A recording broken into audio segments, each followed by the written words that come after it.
Hello and welcome to the first of this week's history talks. Now, this topic is going to be on the great witch hunts across Europe, but particularly focusing on England. Now, I'm going to have to ask you to be patient with me, as I also, when I'm not working as a history teacher, I work as a volunteer police officer, and so as you can imagine, with all that's going on at the moment, I've suddenly become very busy, and posting these history talks might be slower than I'd initially planned, but I'm still hoping to manage two a week where I can. And so here's our first. And so let's think about the Great Witch Hunt. It's science and superstition. We're going to be looking at when did it happen, who did it happen to, and also, perhaps most importantly, why did it happen? And so we have this idea, I know, that witch hunts are things of the medieval world. That's not true. The witch hunts are something of the early modern time period. And so there are witches in medieval England, but they are mostly working with the church. A number of bishops have witches on their staff, and we might consider them to be herbal healers, medical staff. And so it's when we're starting to look at the history of the witch hunts, I suppose we should really start at 1326, when Pope John the 22nd authorised the Inquisition to persecute heretics as witches. But to be honest, before the 15th century, then witches are very rarely executed.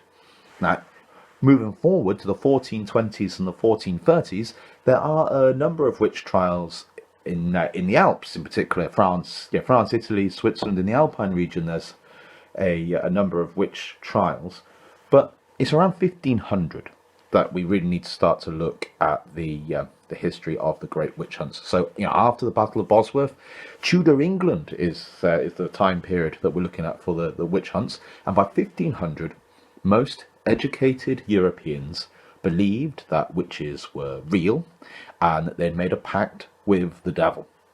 They believed that witches would sacrifice children and would feast upon their bodies, dance naked, and engage in sexual intercourse with the devil, and that they could fly on broomsticks. Now, I know what you're thinking. It sounds like an ordinary Friday night.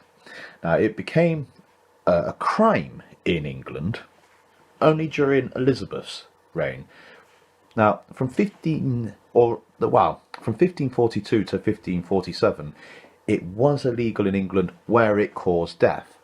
But there, I think the crime really is the death rather than witchcraft per se. So as a crime in itself, we are looking at Elizabeth's reign. Now, 1560 to 1660. I'm going to say that again. 1560 to 1660. That's what we call the Great Witch Hunt. Now, for those 100 years, that's where most of the witch persecutions occur.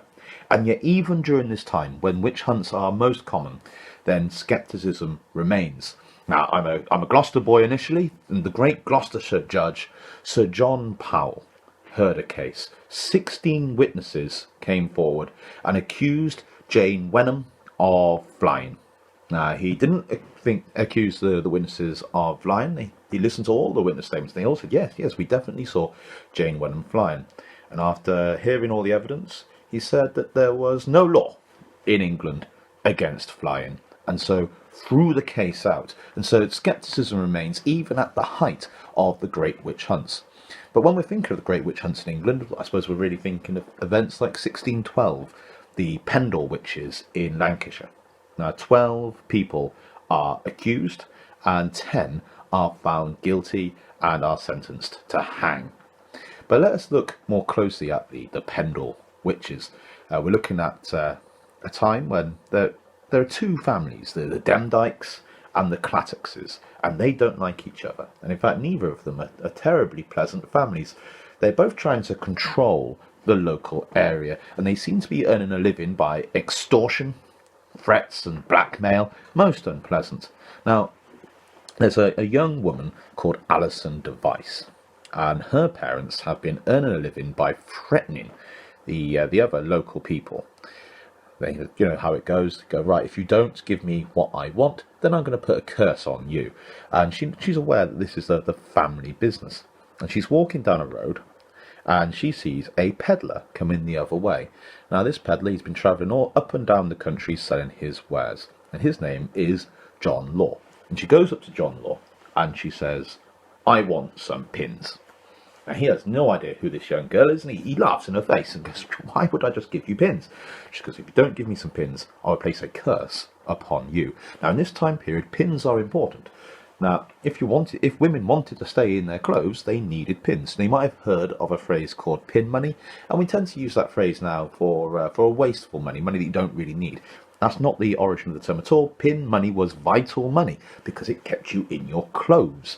And so she says, "Give me some pins for free or I will place a curse on you." He laughs in her face, pushes past her and carries on down the road. Now, as massive bad luck has it, just after that, she curses his departing back.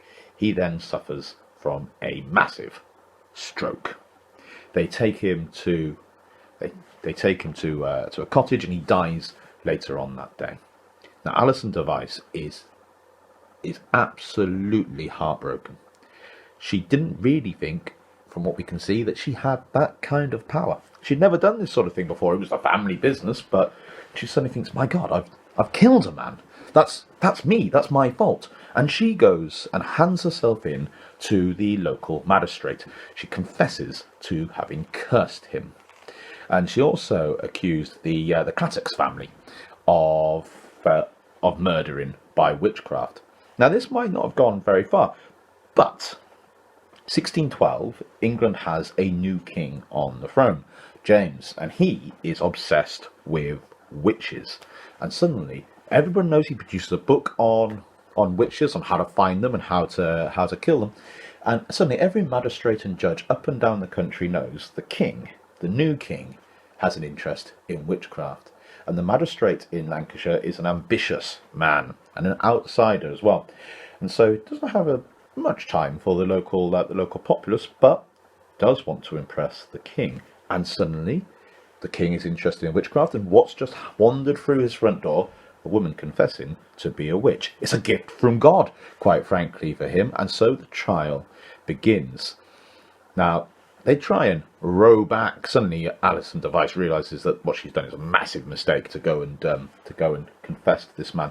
But they are arrested. They are held for trial, and her child, Janet Device, comes forward and testifies that her own mother is a witch.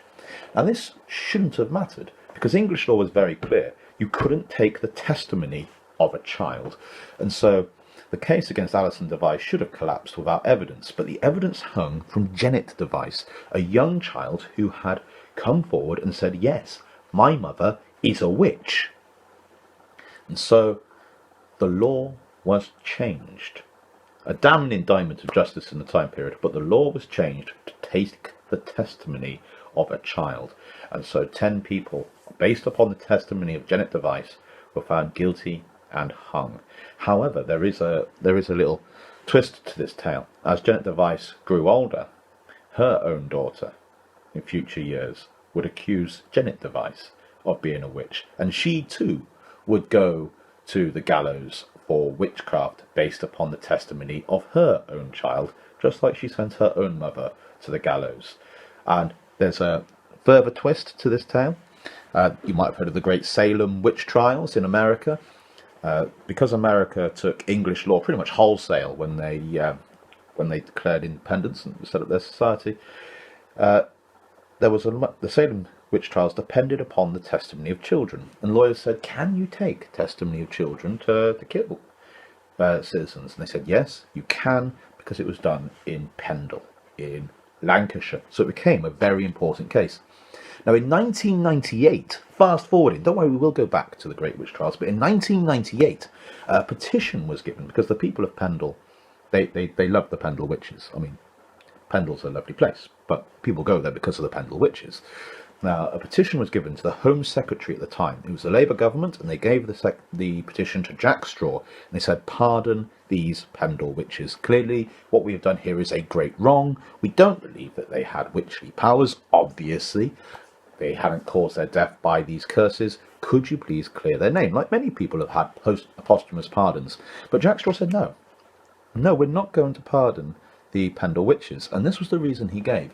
He said that these people believed that they had the power to harm others. And then they took steps that they believed would cause harm to others. So even though Jack Straw did not believe they had witchly powers, didn't believe it at all, he said that because they were motivated to cause harm